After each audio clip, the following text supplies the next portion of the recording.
የዲፕሎማቶች መናኸሪያ፣ የብዙ ኤምባሲዎች መገኛ እንዲሁም ከግዙፉ የአፍሪካ ህብረት መዋና ቢሮ አቅራቢያ ላይ ዘመናዊ የመኖሪያ አፓርትመንቶችን ከቴምር ፕሮፐርቲስ ሲያሻው በዶላር የሚያከራዩት ሲፈልጉ የሚኖሩበት የማይገኝ እድል በካሬ 64200 ብር ከታላቅ የ40% ቅናሽ ጋር ተጠቃሚ ሆኖ በ60/40 አከፋፈል ለአጭር ጊዜ የሚቆይ 60%ን ለሚከፍሉ የ40% ቅናሽ አሊያም በካሬ 107000 የኢትዮጵያ ብር በ10% ቅድመ ክፍያ ቀሪውን በግንባታ ሂደት በ30 ወራት ከፍለው የሚያጠናቅቁበትን አማራጭ ይዘንሎ መተናል።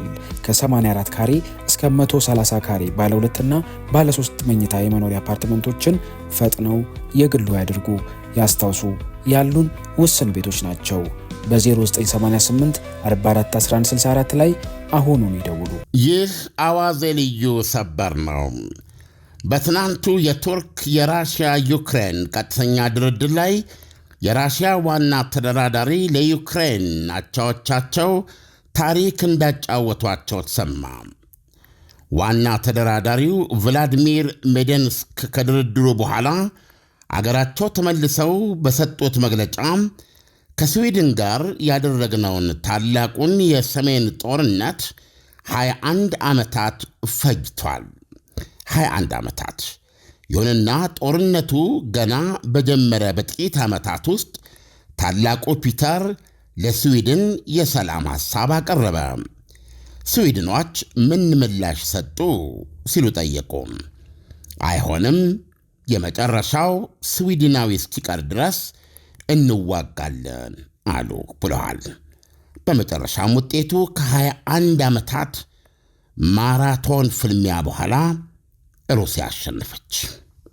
ዩቪግኒ ፖፖቭ ከተባለ የቴሌቪዥን ጋዜጠኛ ጋር ባደረጉት ቃለ ምልልሳቸው ነው ይህን የተናገሩት። የራሽያ ዋና ተደራዳሪ የነበሩት ባለፈው አርብ ወይም ትናንትና በኢስታንቡል።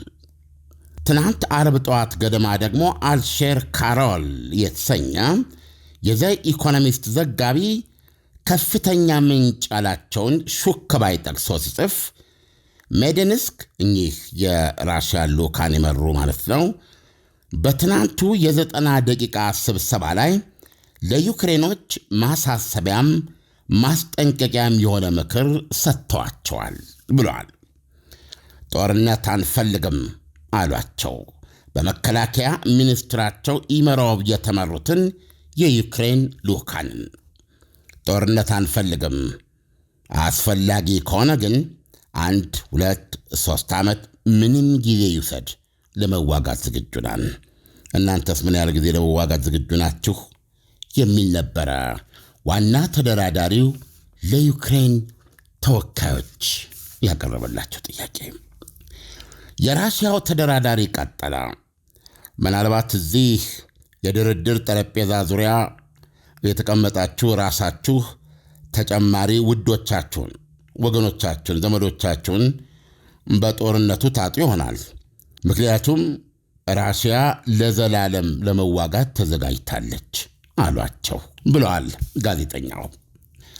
ሩሲያ 24 የተሰኘ የመንግሥት ቴሌቪዥን ጋዜጠኛ የሆነ ፖፖቭም በኢስታንቡል ድርድር ወቅት በታላቁ ፒተር ጊዜ የተካሄደውን የ18ኛው ክፍለ ዘመን ታላቁን ሰሜናዊ ጦርነት ታሪክ ለዩክሬን ልዑካን ቡድን እንደጠቀሱላቸው አረጋግጫለሁ ብሏል። በወገኑ ጋዜጠኛው እንዳረጋገጠው ዩክሬን ሞስኮ ያቀረበችውን ጥያቄ ካልመለሰች አሁን እንድትለቅ ከተጠየቀቻቸው 5 ግዛቶች በተጨማሪ ሰሜን ምስራቃዊ ግዛቶቿ ከርኪብና ሱሚ ግዛቶች ይጨመራሉ ተብለዋል። ፖፖቭ ምንጭ ጠቅሶ በቴሌቪዥኑ ሲናገር በድርድሩ ላይ በራሽያ በኩል ስለተሰጠው መግለጫ ከምንጮቻችን አንዱ እንዳረጋገጠው የራሽያ ልዑካን በእርግጥም እንዲህ ብለዋል ይላል። ምን አለ? 4ቱ አዲሶቹ የራሽያ ግዛቶች አሁኑኑ ዕውቅና የማትሰጧቸው ከሆነ በቀጣይ ጊዜ ጥያቄዎቻችን 6 ግዛቶችን ይሆናል ብለዋል። አንድ የዩክሬን ዲፕሎማቲክ ምንጭም ራሽያውያን በእጃችን የሚገኙትን ቁራጭ ግዛቶችን አሳልፈን እንድንሰጣቸው ተጠይቀናል ሲሉ ለኤፍፒ ገልጸዋል።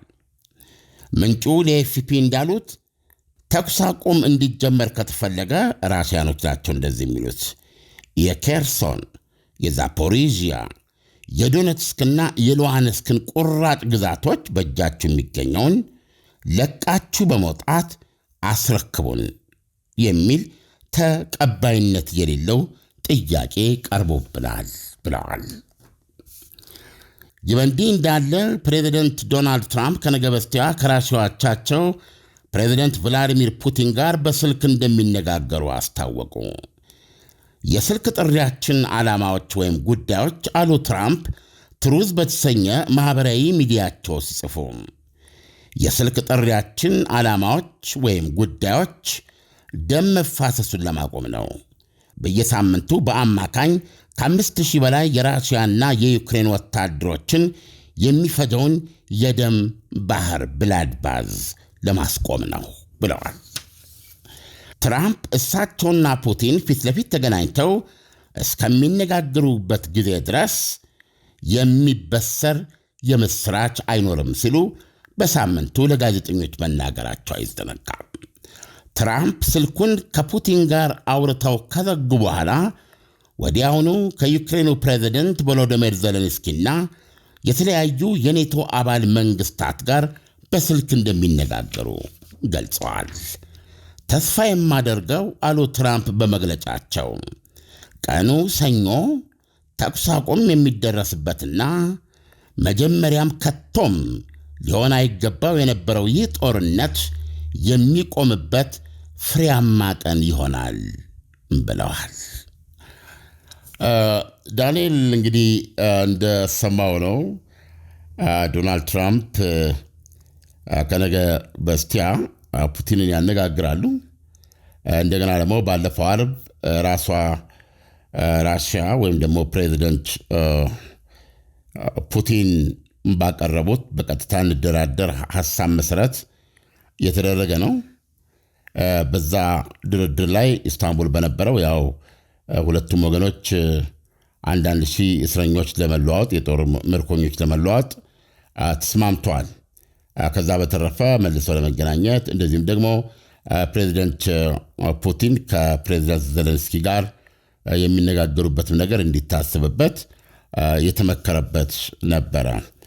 በተረፈ እንደሰማው የራሽያ ልዑካን ለዩክሬኖች ማስገንዘቢያም እየሰጠ ነበረ። ባጭሩ እንደሰማው ራሽያ ለዘላለም ዓለም ለመዋጋት ዝግጁ ናት የሚል ነው።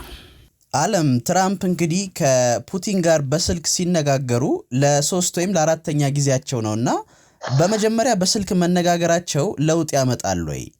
ሌላው ደግሞ ዓለም ዶናልድ ትራምፕ ከፑቲን ጋር በስልክ ከተነጋገሩ በኋላ ስልኩን ዘግተው ወዲያው ከዩክሬኑ ፕሬዝዳንትና ከኔቶ አባላት ጋር ስልክ እንደሚነጋገሩ ገልጸዋል። አሁን ዓለም ትራምፕ ይህን ሲያደርጉ ማለትም ከፑቲን ጋር ተነጋግረው ወዲያው ደግሞ ከዩክሬንና ከኔቶ አባላት ጋር መነጋገራቸው ለራሽያ ጥሩ ስሜት ይሰጣታል ወይ? በጣም ኢንተረስቲንግ ጥያቄ ነው ዳንኤል። ያ አሁን ምንድነው የሚመስለው? ራሳቸውም ተናግረዋል። እንግዲህ ትራምፕ እኔና እሱ ፊት ለፊት በአካል ተገናኝተን ካልተነጋገርን በስተቀር የሚበሰር የምስራች የለም ብለዋል። ስልኩን ከሆነ ቢያንስ በይፋ ደረጃ አራተኛ ወይ አምስተኛ ጊዜያቸው ነው። በይፋ ያልተገለጸ ሁለቱም ደግሞ የሚያስተባብሉት ውስጥ ለውስጥ የተገናኟቸው የስልክ እንትኖች ብዙ ናቸው። እነዚህ ሁሉ ተደምረው የዶናልድ ትራምፕ የሰላም ጥረት የዩክሬን ጦርነት የማቆም አካሄድ የገነባው ነገር አለ ወይ? ወደ አንድ ውጤት እየደረሰ መሆኑን የሚያሳይ የሆነ የሚጨበጥ ነገር አለ ወይ ቢባል ማንም በሚያመልኩ የለም። ስለዚህ እስካሁን ድረስ እነዚህ ሁለት ሰዎች በስልክ ተገናኝተዋል። አንዳንድ ነጥቦችን ልናነሳ እንችላለን። የመጀመሪያው የ90 ደቂቃ የይፋ ስልክ ግንኙነት እንደተደረገ ያልተወራ ነገር የለም። በራሽያና በአሜሪካ መካከል ያለውን ግንኙነት ስለማሻሻል አምባሳደሮቻቸውን ስለሚሰጣጡበት በጋራ ባይላተራል የሆኑ ግንኙነቶች ላይ በጣም መቼም ታስታውሳለህ ያን ጊዜ አውሮፓውያኖቹ ዩክሬንና አውሮፓ ለመቆጭ ብለው ተጫወቱብን። በቃ የሀያላን ሀገሮች ቅርምት ተፈጠረ። እኛንና ዩክሬንን እዚሁ አስቀምጠው ጠቅላላ ይህ የአውሮፓን ችግር ራሳቸውን ሀያላኖቹ አሜሪካና ራሽያ ሊፈቱት ነው ተብሎ ዓለም መተረማመሱን ታውቃለህ። ያልተባለ ነገር የለም። እንደገና ደግሞ የሌላ ስልክ ጥሪ አንድ ደግሞ ስልክ እንደዚህ ሲያደርጉ ፑቲን ገለጹልኝ አሉ። ፑቲን አሁን የማናገረው ኦልሬዲ ወታደሮችን አዝጄ ነው። ከዚህ በኋላ የዩክሬን የኤነርጂ ተቋማት ላይ ምንም አይነት ጥቃት እንዳይካሄድ ብዬ ትእዛዝ ሰጥቻለሁ አሏቸው። ዋናው አሁን ከጦር ሜዳ መሬት ላይ ከሚያደርጉት ውጊያ ባልተናነሰ በሁለቱ ሀገሮች መካከል የሚካሄድና ለሰላማዊ ሰዎች መጥፋት ምክንያት የሆነው ራሽያ በቋሚነት የዩክሬንን የኤሌክትሪክ አቅርቦት፣ ስርጭት የመሳሰሉትን ተቋማት ፋሲሊቲዎች ታወድማለች። የጋዝ እንደዚህ አይነቶች ምክንያቱም ህዝቡን በጫና ውስጥ ለመክተት ማለት ነው። ስለዚህ ይሄ የኤነርጂ ድብድቦሹ ይቀራል ማለት ኦልሞስት የሁለቱ ጦርነት በመሬት ብቻ ይወስናል ማለት ነው። የአየር ላይ ውጊያቸው ይቆማል እንደማለት ነበር። ይሄ የተበሰረ በተግባር ግን የታየ ነገር የለም። ጥያቄ በስልክ የሚያመጣው ፋይዳ ላልከው እኔ እውነቱን ለመናገር አይታይም ብዙ ሊያመጣ የሚችለው ፋይዳ። ከዚህ በፊት ከነበሩት የስልክ ጥሪዎች ምን ይለየዋል? ሁለተኛ ዶናልድ ትራምፕ አካሄዳቸው የሚገርም ሰኞ ዕለት አውርተው ሰኞ ዕለት የተኩስ አቁም ሊያገኙ እንደሚችሉ አይነት ነው። ቀኑ የተባረከ እንዲሆን ተስፋ አደርጋለሁ አሉ እኮ ሰኞ ዕለት የተኩስ አቁም ስምምነትና ይሄ መጀመሪያ ያልነበረበት ጦርነት የሚቆምበት ቀን እንዲሆን አሉ። ሪሊ አሁን ባለው ሁኔታ ላይ ሆኖ ሰኞ ዕለት ይህን መመኘት እኔ በእውነት ምን አይነት ታክቲክ እንደሆነ እኔ ሊገባኝ አይችልም ዳንኤል። ስለዚህ ለጥያቄ መልስ ለመስጠት በሁለቱ መካከል የሚደረገው የስልክ ልውውጥ ጥያቄው ተኩስ አቁም ያመጣል ከሆነ በጭራሽ የማይመስል ነገር ነው።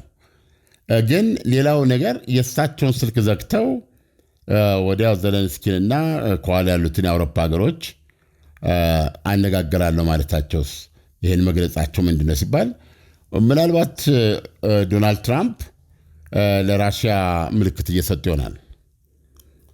ሰኞ ዕለት ሳነጋገር ተኩስ አቁም ፈልጌ ነው እና ሰኞ ዕለት በምናደርገው ውይይት ተፈጻሚ የማይሆንና ራሽያ ሸብረክ ማትልና ለዚህ እንትን ማትል ከሆነ በቀጥታ ምን እርምጃ መውሰድ አለብን በሚለው ላይ ከኔቶ ጋር አብሬ ስለምወስደው እርምጃ ነው የምነጋገረው የሚል አንድምታ ያለው አቀራረብ ነው። በዚህ በኩል ራሽያ እሺ እንድትል፣ በሌላ በኩል ደግሞ እሺ ማትል ከሆነ ቆምጬ ነው የምጥልሽ የማለት አካሄድ ነው እና እኔ እንጃ ብዙ ውጤት ያለው አይመስለኝም። በጣም ጥሩ አለም። ሌላው ጥያቄ ደግሞ የራሽያ የልኡካን ቡድን ለዩክሬን የልኡካን ቡድን በታላቁ ፒተር ጊዜ ከስዊድን ጋር የተደረገውን ጦርነት በተመለከተ በግልጽ ሲጠቅሱ ምን ማለታቸው ነው? አለም እስቲ ብታብራራለን። በጣም ኢንተረስቲንግ ነው። ስዊድን እንግዲህ ታላቁ የሰሜን ጦርነት የሚባለው በዚህ በ17ኛው ክፍለ ዘመን አጋማሽ ውስጥ የተካሄደ ነው እና ጦርነቱ የፈጀው 21 ዓመት ነው። 21 ዓመት ተዋግተዋል ስዊድን እና ራሽያ በታላቁ ፒተር ጊዜ ማለት ነው ይላል እና ታሪኩን ገባ ብለህ ስታነበው ራሽያ ያን የነበራት ጦር እምብዛም ነው ይላል። ስለዚህ ቴክኖሎጂዋም እምብዛም ነበር ይላል። አሁን ፒተር ዘግሬት ያደረገው የመስዋዕትነት አያስቡም ራሽያኖች ውጊያ ላይ ለቦታ ነው ልዩ ትኩረት የሚሰጡት እና ትራዲሽናቸው ሆኖ መስዋዕትነት ይከፍላሉ። ወይም ይህን እኮ በደርግ ጊዜም ኢትዮጵያ ውስጥ ያራመዱት የውጊያ እንትናቸው ይሄ እኮ ነው። በቁጥር ያምናሉ። አንዲት ጉብታ ለመያዝ በአንድ 20 በሚሆን ጠላት ቁጥጥር ስር ያለች ጉብታ ለማስለቀቅ ቢያንስ 200 ጦር ያሰማራሉ ማለት ነው፣ 10 እጥፍ። ስለዚህ አሁን መሳሪያና ይሄ ቁጥር አቅም ነው። ሰዎች ሊሞቱ ይችላሉ። ያ ኃይል ብዙ ሰው የመግደል ዕድል ሊኖረው ይችላል፣ ግዛቱን ግን ያጣል። እንደዚህ ነው አካሄዳቸው። በሌላ በኩል ግን አንዳንድ ጊዜ ወታደራዊ መክንዮ ላይሆን ይችላል። በተመጠነ ኃይል በተመጠነ በተቆጠበ ኃይልና ብቃት ልታካሄደው የምትችለው ጦርነት ጠላት ያረባ ወታደራዊ ቁመና ያለው ሚሊሻ እንኳ ሆኖ ስለሆነ የመግደል ዕድል ታሳጠዋለህ።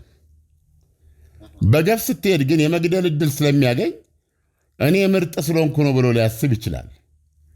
ስለ ራሱ ሮንግ ኢምፕሬሽን እንዲኖረው ሊያደርገው ይችላል። አገባህ?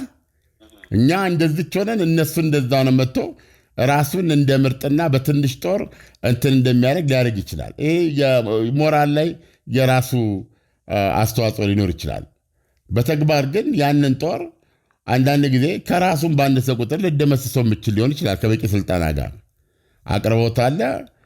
ወታደራዊ ሳይንስ የተሻለ ነው አንተ ጋር እና በበቂ ስልትና እንትን በዚህ መንገድ ልታደርገው የምችለው ነገር ራሽያኖች በቁጥር ያምናሉ። ሰው በዛ መንገድ ከስዊድን ጋር 21 ዓመት ተዋጋን ነው የሚሉት እና ሲጠናቀቅም ፒተርስበርግን ነው የሚመስለኝ፣ መቼም ታሪክ ካልተሳሳትኩኝ።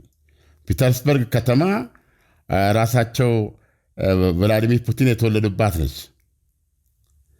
እና የስዊድን ነበረች ነው። ራሽያ የምትለው መጀመሪያም የራሽያ የነበረች ነች፣ የእኛ የነበረን ነው ያስመለስ ነው የሚሉት እና ፒተርስበርግ አሁን የራሽያ ትልቅ ከተማ ናት። አሁን ይሄንን መናገራቸው ምንድነው ፋይዳው ነው? 21 ዓመት ጦርነት ተዋግተዋል ራሽያኖች። ይሄንን የሚነግሩ እና ለዩክሬን የሚነግሯት ለ3 ዓመት ነው። የሚገርምሽ 21 ዓመት ልንዋጋሽ እንችላለን። 21 ዓመት ደግሞ የምንዋጋሽ የኛ የሆነውን ልንወስድ ነው። ገባ? ከርኪብን እንወስዳለን፣ ሱሚን እንወስዳለን። ሱሚ ድንበርተኛ ከተማ ነች፣ የራሽያን ድንበር ከተማ ነች፣ ግዛት ነች የዩክሬኖች። ከኩርስክ ጋር ኩታገጠም ነች በዩክሬን በኩል ማለት ነው። ከርኪብ ደግሞ የዩክሬን ግዙፏ ሁለተኛው ከተማ የሚገኝበት ትልቅ ግዛት ነው ከርኪብ። ይሄ ሰሜን ምስራቃዊ የዩክሬን ግዛት ነው። ሰሜን ምስራቃዊ ዩክሬን ምስራቃዊ የሚባል ግዛት የላትም ታውቃለህ። ይህ አሁን ዶነትስክን ሙሉ በሙሉ ባለመልቀቋ ነው እንጂ ማነው ሉሃንስክን ከ95 በመቶ በላይ ይዛለች ራሽያ። ስለዚህ አሁን ዶነትስክ ላይ ያላትን የ70 ወይም የ75 በመቶ ይዞታ ወደ 100% ብታደርገው ሉሃንስክን ብታደርግ በአጭሩ እነዚህ ሁለቱ በድምር ዶንባስ ነው የሚባሉት። ዶንባስ ማለት የዩክሬን ምስራቃዊ ክፍል ማለት ነው። አሁን የዩክሬን ካርታ ብታየው ምስራቃዊ ክፍሏ ተቦንግጧል ማለት ነው። እንዳለ የላትም ምስራቃዊ ክፍል። አሁን ደግሞ ከራሽያ ድንበር ጋር ያለውን ከርኪቭንና እነዚህ ሱሚን ሁለቱን ሰሜን ምስራቃዊ ግዛቶች ናቸው። እነዚህን ነው መጨምረው ብላለች። እና ቀጥሎ ደግሞ ኦዴሳ ዋና ትልቋ የወደብ ከተማዋ ነች የዩክሬን። ኦዴሳን ከያዘ ደግሞ ማይኮላቭ ዋና ውጊያ የተደረገባቸው ቦታዎች ናቸው እኮ እነዚህ። ከኬርሶን ቀጥሎ የሚገኝ ቦታ ነው ማይኮላቭን ኬርሶንን ጠቅልላ ማይኮላቭን ከያዘች ሞልዶቪያ የሚባለው ድንበር ውስጥ ነው የምትገባው። ማይኮላቭ ሞልዶቪያ ድንበርተኛ ነው። ማይኮላቭን ከያዘች በቀጥታ ሞልዶቫ የራሽያ ሰላም አስከባሪዎች የሚቆጣጠረውን ገሚሱን የሞልዶቫ ክፍል መቀላቀል ትችላለች ማለት ነው ከዩክሬን ጋር። እና የራሽያኖች እኮ አጠቃላይ የመጀመሪያ የጦር አካሄድ እኮ ነበር። ስለዚህ አሁን እያሏቸው ያሉት አንደኛ የምንዋጋው የራሳችን የሆነው ለመውሰድ ነው። የራሳችን ደግሞ ኦዴሳ፣ ከርኪቭ፣ ሱሚ እንደገና ደግሞ በዚህ በኩል ገፍተው ከመጡ ማለት ነው። እያራዘማችሁ ከመጣችሁ ነው። ዛሬ እሺ ብላችሁ በእጃችን ያዝናችሁን እነዚህ 5ቱን የራሽያን 4ቱን የራሽያ አዲስ ግዛቶች ኬርሶን፣ ዛፖሪዥያ፣ ዶኔትስክና ሉሃንስክን ቁራጭ መሬት ይዘዋል። ለምሳሌ ኬርሶን 75% በራሽያ እጅ ነው ያለችው፣ ወይም 70%። 20 ወይም 25% በማን እጅ ነው? በዩክሬን። ልቀቁና ውጡ፣ እሱን በሰላም አስረክቡን።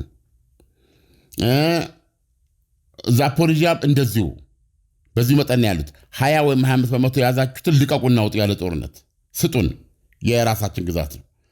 እና ዶኔትስክ ላይም እንደዚሁ ነው። ምናልባት 80% በራሽያ እጅ ይሆናል። 20% ልቀቁ። ሉሃንስክ 95% በራሽያ እጅ ነው። 5% ለቃችሁ ውጡ። አሁን እሱን አውቃችሁ የእኛ መሆኑን አውቃችሁ ነው። ልብ አድርግ። ለቆ መውጣት ብቻ አይደለም፣ ለቃችሁ ስታስረክቡን የራሽያ ግዛት መሆኑን አውቃችሁ ይላል።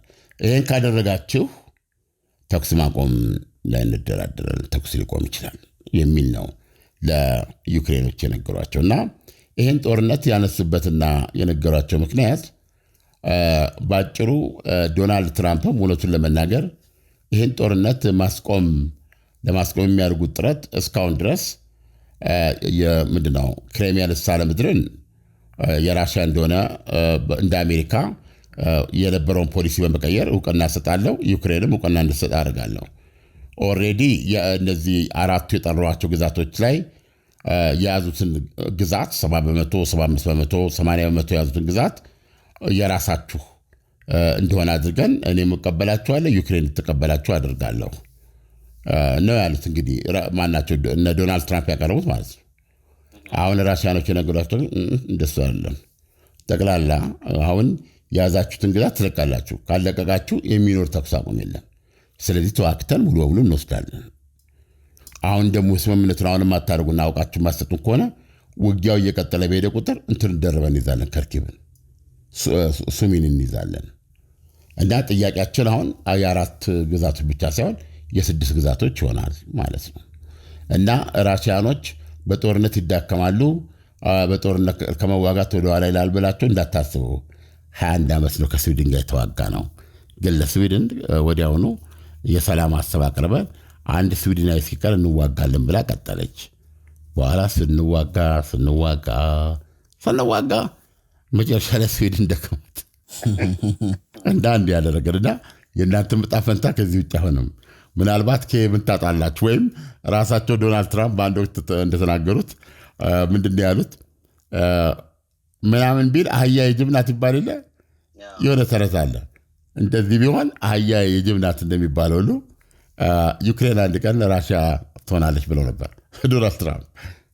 እና ዛሬ ፈጥነ ካልተንቀሳቀስ ዘለንስኪን ነገ መርገጫ መሬት አተህ ሁሉ ነገር ታስረክባለህ ይሉ ነበረ። እና ያለው ሁኔታ ዳኒ ይሄ ነው። ስለዚህ ዓለም የራሽያን የልዑካን ቡድን በአውሮፓውያኑ አገላለጽ ድቡ የፈጀውን ጊዜ ፈጅበት ይሆናል እንጂ ጥንቸሏን ዋጥ ያደርጋታል ማለት ነው ብለን ልንወስደው እንችላለን ማለት ነው። ኦልሬዲ የነከሳት ነገር አለ። ለምሳሌ እግርና የቀኝ ሽንጥ ላይኖራት ይችላል። ፕሮባብሊ አንድ አይኗም እስቲል ግን ጥንቸሏ መኖር ትችላለች። እየቆየ ሲሄድ ግን እንውጣታለን እና እሷን ለማዋጥ እስከ ዘላለም ራሽያ ኢዝ ሬዲ ቱ ፋይት ፎሬቨር ነው ያሏቸው። እና ይህን ደግሞ ዝም ብሎ ያሉታል። በሁለተኛ ዓለም ጦርነት ብትመለከት ናዚ ጀርመንን ያሸነፈችው ራሽያ ነች ማለት ይቻላል። 27 ሚሊዮን ህዝብ ያጣችሁ እኮ በሁለተኛው ዓለም ጦርነት። ወደኋላ የለም። የሞተው ይሞታል። የጦር ጀቶቻቸው መጀመሪያ ላይ እዛ በውጊያው ላይ ነበር እየተሻሻሉ የሚመጡት። ታንካቸው ትራክተር ነበር የሚመስለው። ገዳዮቹ T-72ቶች የወጡት በየጊዜው በማሻሻል እና ሲምፕሊ አበበ ቢቂላን በማራቶን ለማሸነፍ የመፈለግ ያህል ነው። በጦርነት ራሽያን ማሸነፍ እስከ ዘላለም የሚዋጉ ናቸው። ዳኒ በጣም ጥሩ ዓለም ለትንታኔው በጣም አመሰግናለሁ። መልካም ምሽት። መልካም ምሽት።